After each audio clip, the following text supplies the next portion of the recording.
And my name is Rizwan Ahmed Khan. और आज जो है वो हम सेकेंड ईयर फिज़िक्स का जो चैप्टर है इलेक्ट्रोस्टैटिक उसको जो है वो हम स्टार्ट करने के लिए जा रहे हैं। और सबसे पहले देखें, ये जो हमारे पास इलेक्ट्रोस्टैटिक है ये बुनियादी तौर पर जो है वो फिज़िक्स की एक ब्रांच है। आज अभी हमने जो है वो इसी की सबसे पहले डेफिनेशन पढ़नी है। अब देखें, जो वर्ड है इलेक्ट्रो, इसका जो मतलब है वो है आपके पास चार्ज। और जो स्टैटिक्स है, स्टैटिक्स का मतलब होता है रेस्ट। तो इनके मीनिंग से आपको जो है वो समझ में आ गया होगा कि जब हम चार्जेस की स्टडी करते हैं और कौन सी पोजीशन में स्टडी करते हैं, जब वो आपके पास क्या हो, रेस्ट में हो, तो ऐसी ब्रांच को हम कहते हैं कि ये जो है वो आपके पास इलेक्ट्रोस्टैटिक है। तो इस इलेक्ट्रोस्टैटिक की जो डेफिनेशन बनी वो यह बनी कि study of charges at rest is known as electrostatic.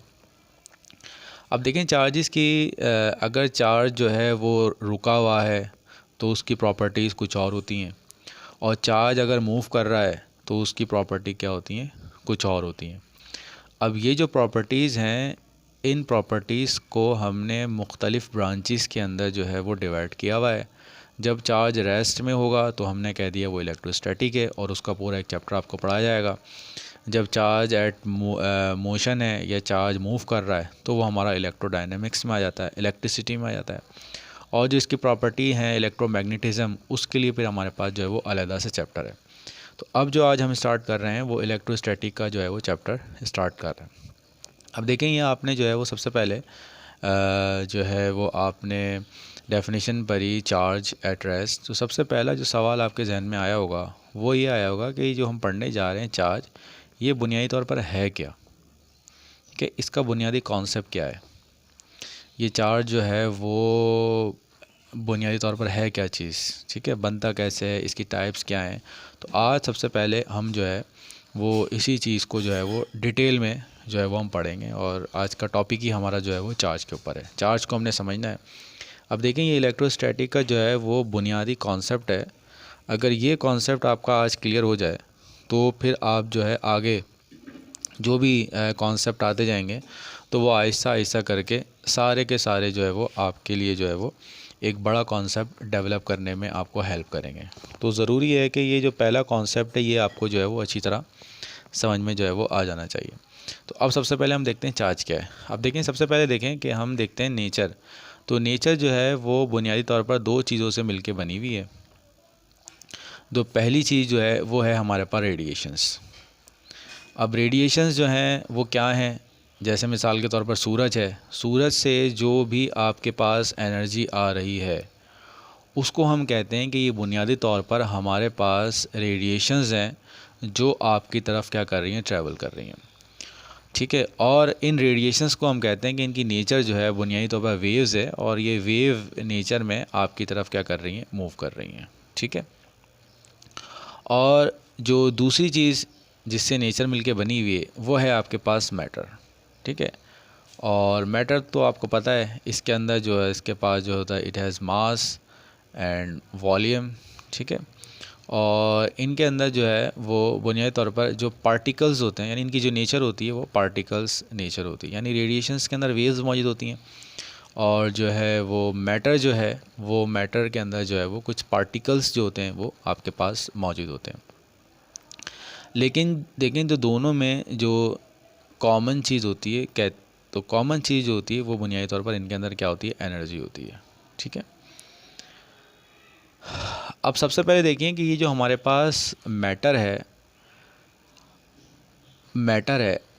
के पास बुनियादी तौर पर एक प्रॉपर्टी होती है और एक कैरेक्टरिस्टिक होती है, जिस प्रॉपर्टी और कैरेक्टरिस्टिक की वजह से ये किसी दूसरे मैटर के ऊपर क्या अप्लाई कर सकता है, फोर्स क्या कर सकता है, अप्लाई कर सकता है, ठीक है। फोर्स क्या कर सकता है, अप्लाई कर सकता है, यानी एक मैटर दूसरे मैटर के ऊपर जो है वो क्या कर सकता है, फोर्स अप्लाई कर सकता है। और आज हमने बुनियादी तौर पर इन्हीं फोर्स को जो है वो डिटेल में जाके जो है वो हमने पढ़ना है, ठीक है। अब देखें, हमने जो पढ़ना है वो बुनियादी तौर पर यही पढ़ना है कि जो मैटर है, ये जो फोर्स अप्लाई करेगा, इसके बारे में हमने जो है वो इसके अंदर अब हमने पढ़ना है। ठीक है। अब साइंटिस्ट ने जब मैटर की ये जो फोर्स अप्लाई करता है इसको जब पढ़ा, तो ये बुनियादी तौर पर दो फोर्सेस थी जो साइंटिस्ट को जो है वो नज़र आई। अब देखें, जो सबसे पहली फ़ोर्स है वो आम तौर पर डेली लाइफ में आपको जो है वो नज़र आती है। जैसे मिसाल के तौर पर आपने देखा है कि जो ज़मीन है वो सूरज के इर्द गिर्द क्या कर रही है, मूव कर रही है। और भी बहुत सारे प्लैनेट्स हैं जो सूरज के इर्द गिर्द क्या कर रहे हैं, मूव कर रहे हैं। और दूसरी प्रॉपर्टी आपने ये देखी होगी, दूसरी चीज़ आपने ये देखी होगी कि ज़मीन का मास जो है वो बहुत ज़्यादा मास जो है वो मौजूद है। और ज़मीन क्या करती है, वो दूसरे जो भी ऑब्जेक्ट्स होती हैं उनको अपनी तरफ क्या करती है, अट्रैक्ट करती है। तो ये जो ज़मीन फ़ोर्स लगा रही है अपनी तरफ, ज़मीन जो चीज़ों को अट्रैक्ट कर रही है, ये फ़ोर्स जो हमने देखी, तो साइंटिस्ट ने जो कहा कि ये भाई हमारे पास, इसको जो नाम दिया, ये हमारे पास जो है वो ग्रेविटेशन की जो है जो फ़ोर्स है वो है मौजूद है। और इस ग्रेविटेशन का जो है ग्रेविटेशन, ठीक है, इस फोर्स को जो नाम दिया गया वो नाम दिया किसका, ग्रेविटेशन की फ़ोर्स का जो है वो नाम दिया गया। अब सबसे पहला सवाल ये है कि मैटर, अब ज़मीन जाहिर बात है मैटर है, इसका मास है, तो पहला सवाल जो आया वो ये आया कि वो कौन सी प्रॉपर्टी है जिसकी वजह से जो मैटर है वो क्या लग रहा है, दूसरे के ऊपर फोर्स लगा रहा है। यानी ज़मीन दूसरी चीज़ को अपने तरफ अट्रैक्ट कर रही है, तो ज़मीन बुनियादी तौर पर उसके ऊपर फोर्स लगा रही है। ठीक है। तो सवाल ये है कि वो कौन सी प्रॉपर्टी है जिसकी वजह से एक मैटर दूसरे मैटर के ऊपर क्या लगा रहा है, फोर्स लगा रहा है। यानी अगर वो प्रॉपर्टी कम हो जाए तो ये जो हमारे पास फोर्स की क्वांटिटी है ये कम हो जाएगी। अगर वो जो प्रॉपर्टी है वो ज़्यादा हो जाए तो उस प्रॉपर्टी के ज़्यादा होने की वजह से आपके पास फोर्स जो है वो भी क्या हो जाएगी, ज़्यादा हो जाएगी। तो साइंटिस्ट ने ये जो प्रॉपर्टी थी, उस प्रॉपर्टी का जो नाम रखा वो है हमारे पास मास। तो मास क्या बना, मास जो है वो बुनियादी तौर पर जो है वो इनहेरेंट प्रॉपर्टी है किसकी, मैटर की, जिसकी वजह से वो दूसरे मैटर के ऊपर क्या कर सकता है, फोर्स लगा सकता है। तो यहाँ तक आपको बात समझ आ गई होगी कि मैटर के पास एक जो है वो प्रॉपर्टी है, जिस प्रॉपर्टी का क्या नाम क्या है, मास है। और इस प्रॉपर्टी मास की वजह से ये दूसरे मैटर के ऊपर क्या कर सकता है, फोर्स लगा सकता है। ये तो एक टाइप ऑफ फोर्स थी। और इसके बाद जो साइंटिस्ट ने दूसरी टाइप ऑफ फोर्स देखी, अब हमने उस दूसरे टाइप ऑफ फोर्स को जो है वो हमने क्या करना है, समझना है। अब स्टूडेंट, ये जो दूसरी टाइप की फ़ोर्स है ये भी आपको जो है कॉमन आमतौर पर नज़र आती है। इसकी मिसाल सिंपल सी ये है कि मिसाल के तौर पर जब हम बोर्ड के ऊपर चॉक की मदद से जब हम बोर्ड पर लिखते हैं, तो अब देखें, जैसे ही हमने चॉक से बोर्ड के ऊपर लिखा और बोर्ड पे लिखने से जब जैसे ही हमने उसको क्या किया, रब किया। अब देखें, रब करने की वजह से क्या होगा कि वो जो चॉक के पार्टिकल्स हैं वो बोर्ड के ऊपर जाके क्या हो जाएंगे, स्टिक हो जाएंगे। ठीक है। अब सवाल ये है कि ये जो पार्टिकल्स हैं ये बोर्ड पर जाके स्टिक क्यों हो गए।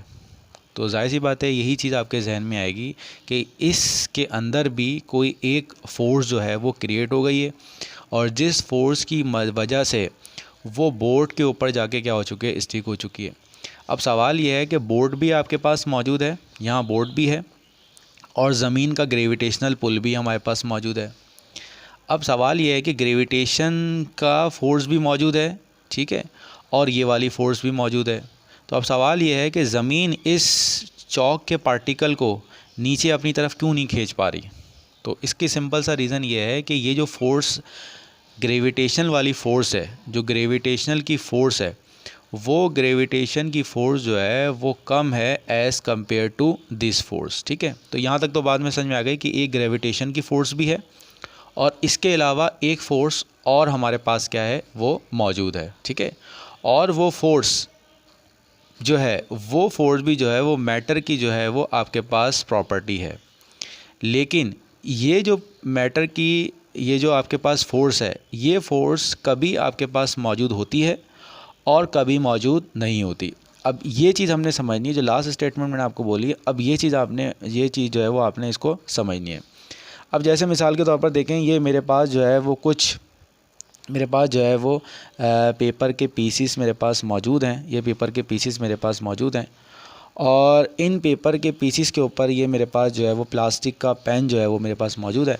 अब देखिए, मैं इसको जो है वो अब अपनी तरफ इससे खींच रहा हूँ, तो ये जो मैटर है, ये मैटर इसके ऊपर अभी कोई भी फोर्स जो है वो नहीं लगा रहा। ठीक है, अब मैं क्या करता हूँ, ये पेन लेता हूँ और पेन को ले जाने के बाद इसको मैं ज़ोर से जो है वो इसको रब करता हूँ। अब देखें, जब मैं इसको रब करता हूँ, इसको रब करता हूँ और रब करने के बाद मैं इनको करीब लाता हूँ, तो ये देखें, ये जो है इसकी तरफ क्या होना शुरू हो गए, अट्रैक्ट होना शुरू हो गए। अब ये आप देख रहे हैं कि ये देखें, इसने अपने साथ इसके साथ क्या कर लिया, अट्रैक्ट कर लिया इसको। ये देखें, ये इसके साथ क्या हो चुका है, अट्रैक्ट हो चुका है। अब देखें, ये जो प्रॉपर्टी, अब देखें इसने दूसरे को भी अपनी तरफ क्या कर लिया, अट्रैक्ट कर लिया। अब देखें, ये चीज़ जो अब मैंने आपको दिखाई कि हमने क्या किया, हमने जो है वो मैटर लिया और मैटर को हमने क्या किया, रब किया, और रब करने की वजह से इसके अंदर एक प्रॉपर्टी जो है वो क्रिएट हो गई और इस प्रॉपर्टी की वजह से उसने क्या करना शुरू कर दिया, उसके ऊपर फोर्स जो है वो लगाना शुरू कर दी। अब ये जो प्रॉपर्टी है, इस प्रॉपर्टी को हम कहते हैं कि ये मैटर की वो प्रॉपर्टी है जिसकी वजह से ये क्या करना शुरू कर देता है, दूसरे के ऊपर फोर्स लगाना शुरू कर देता है। और ये प्रॉपर्टी का जो नाम है वो हमारे पास क्या है, चार्ज है। ठीक है, अब मैटर की दो प्रॉपर्टीज़ हैं। पहली प्रॉपर्टी मास है, इस मास की वजह से भी क्या करता है, ये क्या करता है, फोर्स लगाता है। और इसी तरह से चार्ज भी जो है वो एक प्रॉपर्टी है मैटर की, जिसकी वजह से ये दूसरे जो आपके पास मैटर हैं उनके ऊपर क्या लगाना शुरू कर देता है, फोर्स जो है वो लगाना शुरू कर देता है। तो अब देखें, जब भी किसी बॉडी के पास, जब भी कोई बॉडी जो होती है वो चार्ज हो जाती है, चार्ज होने का मतलब आमतौर पर देखा होगा कि जब पुलिस को कहा जाता है कि लाठी चार्ज, तो लाठी चार्ज का मतलब ये है कि आप फ़ौरन उसके ऊपर फोर्स लगाना क्या कर दें, शुरू कर दें। तो अब फोर्स कौन लगाएगा, जो आपके पास क्या होगा, चार्ज होगा। तो यहाँ से आपको समझ में आना चाहिए चार्ज क्या है। चार्ज क्या है, चार्ज जो है वो, अब जो चार्ज की डेफिनेशन बनेगी, तो सवाल ये था शुरू में बताया था चार्ज क्या होता है। तो चार्ज क्या है, charge is a fundamental property of matter. ये जो है वो फंडामेंटल प्रॉपर्टी है मैटर की, जिसकी वजह से of matter, due to which it can apply force on other matter. ठीक है, तो यहाँ तक तो आपको बात समझ में आ गई होगी कि चार्ज बुनियादी तौर पर है क्या। चार्ज जो है आपके पास जो है वो एक फंडामेंटल प्रॉपर्टी है जिसकी वजह से ये दूसरे मैटर के ऊपर क्या कर सकता है, फोर्स क्या कर सकता है, अप्लाई कर सकता है। तो स्टूडेंट, यहाँ तक आपको जो है वो चार्ज आपको समझ में आ गया होगा। अगर एक बॉडी चार्ज है तो चार्ज होने का मतलब क्या है, इसके पास वो प्रॉपर्टी आ गई है जिसकी वजह से क्या कर सकता है, ये दूसरी बॉडी को अपनी तरफ क्या कर सकता है, अट्रैक्ट करता है। जिस तरह से मास है, अगर मैटर के पास मास होगा, जितना ज़्यादा मास होगा उतना ही क्या होगा, वो जो है वो फोर्स लगाएगी। यानी जैसे ज़मीन है, ज़मीन का मास बहुत ज़्यादा है तो वो दूसरे मटेरियल को भी अपनी तरफ क्या करना शुरू कर देता है, अट्रैक्ट करना शुरू कर देता है। तो स्टूडेंट, यहाँ तक आपको समझ में आ गया वो चार्ज क्या होता है। अब यहाँ पर देख लेते हैं, अब हम जो है वो इसके बाद देख लेते हैं टाइप्स ऑफ चार्जेस को देख लेते हैं। टाइप्स ऑफ चार्ज पढ़ लेते हैं। चार्ज हमने पढ़ लिया, अब हम जो है वो टाइप्स ऑफ चार्जेस को पढ़ लेते हैं। अब सबसे पहले देखें, हमने जो है वो सपोज़ एक एक्सपेरिमेंट किया। जैसे मैंने अभी जो है वो सपोज़ ये जो मैंने अभी आपको इसको, ये आप ख़ुद भी करके देख सकते हैं। सबसे पहले देखें, हमने जो है वो एक प्लास्टिक की रॉड ली। ठीक है, अभी मैंने ये मेरे पास प्लास्टिक की था। अब मैंने प्लास्टिक की रॉड ली और प्लास्टिक की रॉड को मैंने रब किया, और जब मैंने प्लास्टिक की रॉड को रब किया तो ये जो प्लास्टिक की रॉड थी, इसने क्या किया, दूसरे मटेरियल को क्या करना शुरू कर दिया, अट्रैक्ट करना शुरू कर दिया। अच्छा, इसके बाद जो था वो हमने जो है वो दूसरी एक रॉड ली, जो ली मैंने क्या ली, गिलास की एक रॉड ली, और गिलास की रॉड को भी मैंने क्या किया, दोनों को, गिलास की रॉड को और प्लास्टिक की रॉड को, दोनों को रब किया। और दोनों को मैं क्या करा, मैंने दोनों को क्या करा, दोनों को करीब लेके आया। तो जब मैं करीब लेके आया तो मैंने देखा कि ये दोनों की दोनों जो रॉड्स थी, इन्होंने क्या किया, आपस में एक दूसरे को अट्रैक्ट जो है वो करना शुरू कर दिया। दोनों ने क्या कर दिया, अट्रैक्ट करना शुरू कर दिया। ठीक है, यानी जब हमने उसको रगड़ा तो वो चार्ज हो गई, और चार्ज होने की वजह से, ये फंडामेंटल प्रॉपर्टी थी, इसकी वजह से इन्होंने क्या कर दिया, एक दूसरे को अट्रैक्ट करना शुरू कर दिया। ठीक है, अच्छा, फिर मैंने एक एक्सपेरिमेंट और किया।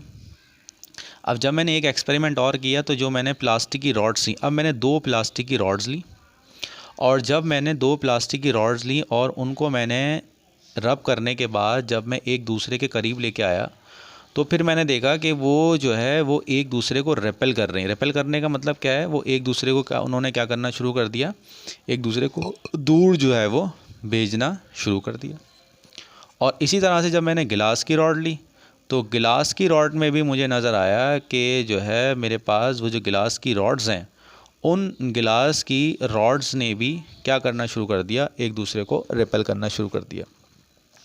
तो अब सवाल ये आया कि हमारे पास जो है वो ये बॉडी जब चार्ज हो गई है, यानी जो मैटर की प्रॉपर्टी है चार्ज, ये चार्ज जो है वो 2 किस्म की फोर्सेस लगा रहा है। पहली किस्म की फ़ोर्स जो आपको नज़र आई वो आपके पास जो है वो अट्रैक्टिव फ़ोर्स नज़र आई। ठीक है, जिसकी वजह से वो क्या कर रहा था, वो अट्रैक्ट कर रहा था।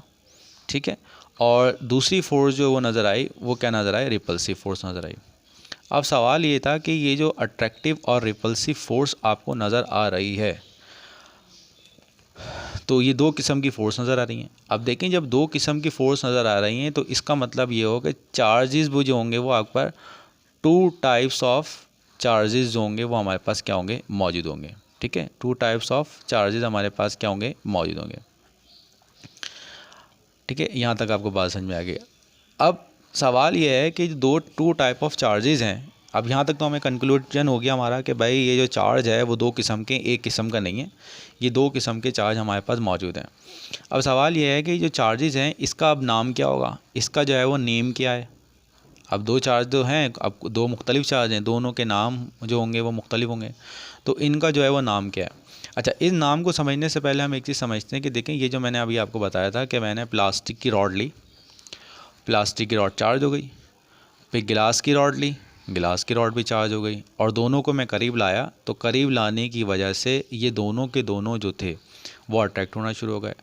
और ये जो फोर्स थी, ये फोर्स जो है वो बहुत लंबे अरसे तक के लिए नहीं थी, ये थोड़ी देर के लिए क्रिएट हुई, और थोड़ी देर के लिए क्रिएट होने के बाद ये जो फोर्स थी ये आपकी फ़ोर्स क्या हो गई, गायब हो गई।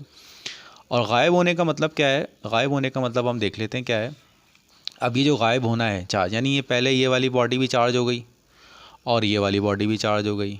ठीक है, अब जब दोनों को हम करीब लेके आए, अब हम जब 2 रॉड किसी के पास लेके गए, यानी मैं इसको जो है वो पेपर की तरफ लेके गया, तो अब ये किसी भी किस्म की कोई फोर्स ऑफ अट्रैक्शन नहीं दिखा रही थी। इसका मतलब क्या है, ये पहले चार्ज थी, और चार्ज होने के बाद अब ये जो है वो आपके पास क्या हो चुकी है, डिस्चार्ज हो चुकी है। ठीक है, अब इसका जो नाम था, अब साइंटिस्ट ने जो है वो इसका जो नाम जो था वो रखने के लिए जो उनका जहन गया वो गया मैथमेटिक्स की तरफ। मैथमेटिक्स में आमतौर पर देखा होगा कि भाई अगर आपके पास जो है वो एक पॉजिटिव चार्ज 3 है और नेगेटिव चार्ज 3 है, अब दोनों को जब हम ऐड करते हैं तो हमारे पास चार्ज क्या आ जाता है, 0 आ जाता है, यानी बॉडी क्या हो जाती है, न्यूट्रल हो जाती है, यानी चार्ज क्या आ गया आपके पास, न्यूट्रल, 0 चार्ज आ गया।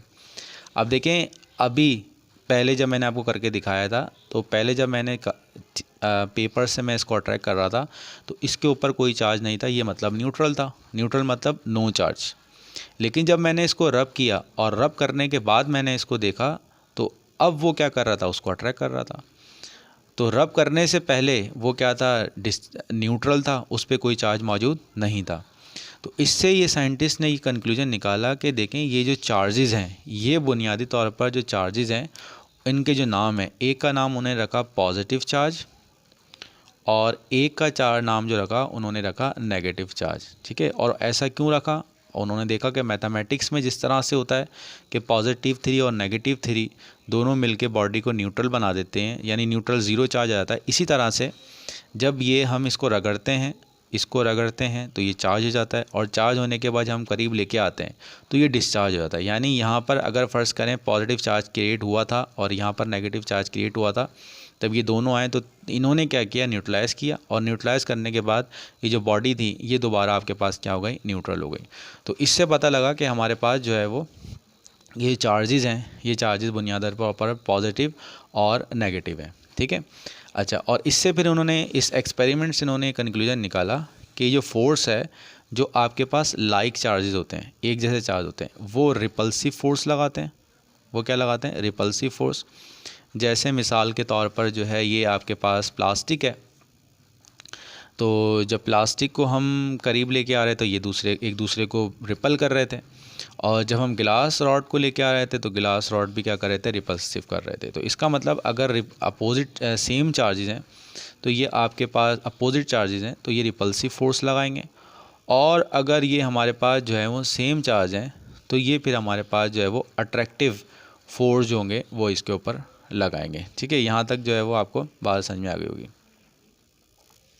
अब देखिए स्टूडेंट, हमने जो है वो पहली प्रॉपर्टी जो है वो पढ़ ली है कि जो आपके पास चार्जेस होते हैं वो दो किस्म के होते हैं, पॉजिटिव और नेगेटिव होते हैं। ये रिपल्सिव फोर्स और अट्रैक्टिव फोर्स जो है वो लगाते हैं। इसके बाद हम जो है वो देख लेते हैं कि चार्ज जो है, ये बॉडी में चार्ज जो होता है वो क्रिएट किस तरह से होता है। ठीक है, तो सबसे पहली चीज़ जो देखें कि ये आप केमिस्ट्री में भी काफ़ी पढ़ चुके होंगे कि कोई भी जो एक एटम है, वो एटम बुनियादी तौर पर जो है वो आपका इलेक्ट्रॉन्स और प्रोटॉन से मिलके बना हुआ होता है। ठीक है, जैसे मिसाल के तौर पर एक प्रोटॉन आपके पास मौजूद है, हाइड्रोजन का एटम है, और एक इलेक्ट्रॉन जो है वो इसके अंदर मौजूद है। अब इन दोनों के अंदर जो इलेक्ट्रॉन और प्रोटॉन की तादाद है वो दोनों की दोनों बराबर है। तो अब देखें इसके ऊपर जो ओवरऑल चार्ज है वो आपके पास क्या है? न्यूट्रल है। ठीक है, अब हम ये देख रहे हैं कि ये जो बॉडी चार्ज होती है होती कैसे। अब देखें, अगर कोई एटम, जैसे फ़र्ज़ करें एक एटम है, उसके पास जो है वो 10 प्रोटॉन है और 10 इलेक्ट्रॉन जो हैं वो आपके पास सपोज़ मौजूद हैं। ठीक है, अब वो 10 इलेक्ट्रॉन मौजूद हैं, अगर वो कोई एक इलेक्ट्रॉन गेन कर लेता है तो एक इलेक्ट्रॉन गेन करने का मतलब ये होगा कि ये बॉडी जो है वो बुनियादी तौर पर आपके पास जो है वो नेगेटिवली चार्ज क्या हो चुकी है। तो इसका मतलब ये हुआ कि जो चार्ज बुनियादी तौर पर आपके पास क्रिएट होता है, ये चार्ज जो आपके पास क्रिएट होता है, ये चार्ज किस वजह से क्रिएट होता है? यानी चार्ज मतलब अट्रैक्टिव वाली प्रॉपर्टी किस वजह से क्रिएट होती है? Due to the electron. Due to the electron, due to electron. अब इलेक्ट्रॉन की वजह से कहते हैं कि इलेक्ट्रॉन या तो आपके पास जो है वो गेन होगा, जब इलेक्ट्रॉन गेन होगा तो हम कहेंगे कि भाई ये जो एटम है ये आपके पास चार्ज हो चुका है और आपके पास क्या हो चुका है? नेगेटिवली चार्ज आपके पास हो चुका है। और वो कैसे होगा ये देख लेते हैं कि यहाँ देखें 10 प्रोटॉन थे यानी 10 पॉजिटिव चार्ज, 10 इलेक्ट्रॉन थे नेगेटिव चार्ज, ये आपके पास 0 हो गया। और इसी तरह से अगर हमारे पास 9 इलेक्ट्रॉन आ चुके हैं, ठीक है, एक इलेक्ट्रॉन और गेन कर लिया इसने, यानी अब पहले जो है वो 10 प्रोटॉन थे और 11 इलेक्ट्रॉन थे, तो हमारे पास नेगेटिव चार्ज। तो यहाँ तक आपको बात समझ में आ गई कि जब भी इलेक्ट्रॉन गेन होगा तो नेगेटिव चार्ज होगा, और अगर कोई एटम अपना इलेक्ट्रॉन लूज़ करता है तो लूज़ करने की वजह से उस पर जो चार्ज आता है वो क्या आता है? आपके पास पॉजिटिव चार्ज क्या होगा? उस पर क्रिएट होगा। इसकी भी हम एग्जांपल देख लेते हैं। फ़र्ज़ करें सोडियम है, सोडियम के पास आपको पता है कि वो जो है टोटल 11 इलेक्ट्रॉन्स जो होते हैं वो मौजूद होते हैं और 11 प्रोटॉन होते हैं। अब देखें जब ये एक इलेक्ट्रॉन अपना लूज़ करेगा तो लूज़ करने की वजह से इसमें आप देखेंगे कि इसमें जो टोटल जो इलेक्ट्रॉन्स रह गए हैं वो टोटल इलेक्ट्रॉन जो हैं वो 10 इलेक्ट्रॉन्स आपके पास रह गए हैं। ठीक है, और 11 प्रोटॉन है, 11 पॉजिटिव चार्ज, 10। तो अब इसके ऊपर जो चार्ज आ जाएगा वो हमारे पास जो है पॉजिटिव चार्ज आएगा। तो अब स्टूडेंट हमने यहाँ भी ये भी सीख लिया है कि चार्ज क्रिएट किस वजह से होता है। चार्ज क्रिएट का जो रिस्पॉन्सिबल होता है वो इलेक्ट्रॉन होता है।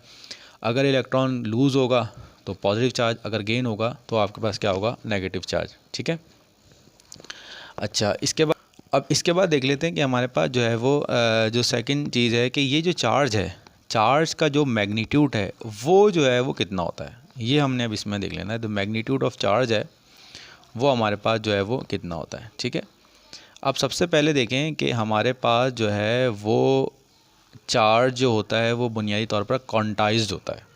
अब क्वांटाइज का क्या मतलब है वो अब हम सीख लेते हैं। देखें कोई भी एक मैटर है, मैटर के अंदर जो सबसे छोटा पार्टिकल मौजूद है वो आपके पास क्या है? इलेक्ट्रॉन है। ठीक है, ठीक है, और सबसे छोटा पार्टिकल इलेक्ट्रॉन है। तो इसका मतलब क्या है कि अगर मिसाल के तौर पर हमारे पास एक एटम है, उसको मैंने जो है वो एक इलेक्ट्रॉन जो है वो दिया है, यानी मैंने क्या किया, इसको एक इलेक्ट्रॉन जो मैंने इसको दिया है, अब आपको पता है इलेक्ट्रॉन देने की वजह से इसके ऊपर चार्ज आ जाएगा नेगेटिव। तो अब इसका मतलब ये है कि इसमें कितना चार्ज जो है वो ट्रांसफ़र हो चुका है। हम कहेंगे कि इसके अंदर जो सबसे छोटा पार्टिकल होता है वो 1 इलेक्ट्रॉन होता है, और 1 इलेक्ट्रॉन का जो चार्ज होता है वो 1.6 इंटू 10 पे पावर माइनस जो है वो 19 कूलम्स होता है। ठीक है, अगर फ़र्ज़ करें मैंने इसके अंदर जो है वो दूसरा इलेक्ट्रॉन जो है वो ट्रांसफ़र किया, एक इलेक्ट्रॉन और दिया, इसको 2 इलेक्ट्रॉन दे दिए, तो अब जो इसके ऊपर चार्ज होगा वो आपके पास जो होगा वो होगा 2 इंटू 1.6 इंटू 10 पे पावर माइनस 9। अब ये मैं आपको क्वांटाइजेशन का मतलब बता रहा हूँ। अब अगर हमारे पास जो है वो 3 इलेक्ट्रॉन हुए हैं, तो इसका मतलब ये है कि इसके अंदर जो चार्ज जो ट्रांसफ़र हुआ है वो हमारे पास 1.6 इंटू 10 पे पावर माइनस 9। अब इसको समझने के लिए मिसाल ऐसे ही है क्वांटाइजेशन की, जैसे मिसाल के तौर पर आप किसी दुकान पे गए और आपने सपोज़ जो है वो रोटियां ख़रीदनी है।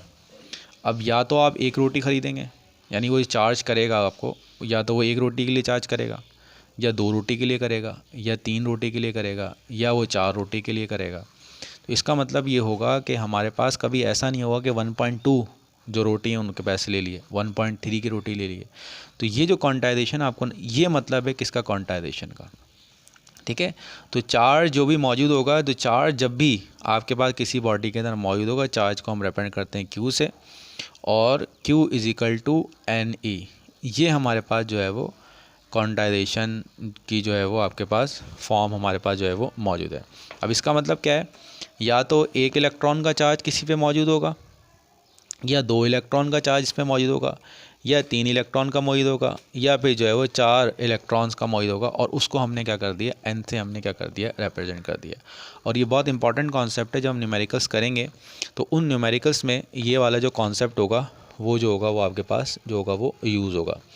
तो मैग्नीट्यूड ऑफ चार्ज निकालने का जो तरीका है वो क्या है, Q is equal to NE। ये आपके पास जो है वो हमारे पास चार्ज निकालने का इसमें तरीका है। तो अब देखें इसके अंदर हम जो है वो स्टूडेंट जो चार्ज की प्रॉपर्टीज़ हैं वो भी हम पढ़ चुके हैं, और चार्ज अब आपको समझ में आ गया होगा। अब आपसे कोई पूछे चार्ज क्या है, तो चार्ज जो है वो बुनियादी तौर पर मैटर की एक इनहेरेंट प्रॉपर्टी है, जिसकी वजह से वो दूसरे किसी मैटर को अपनी तरफ क्या कर सकता है, अट्रैक्ट कर सकता है। और चार्ज होने का मतलब क्या है, उस पर क्या आ गई, एनर्जी आ गई है। और यहाँ तक हमने जो है वो आज चार्ज को हमने जो है वो डिस्कस कर लिया है स्टूडेंट। इंशाल्लाह अब हम नेक्स्ट क्लास के अंदर आगे के जो टॉपिक होंगे वो इंशाल्लाह इसके अंदर कवर करेंगे।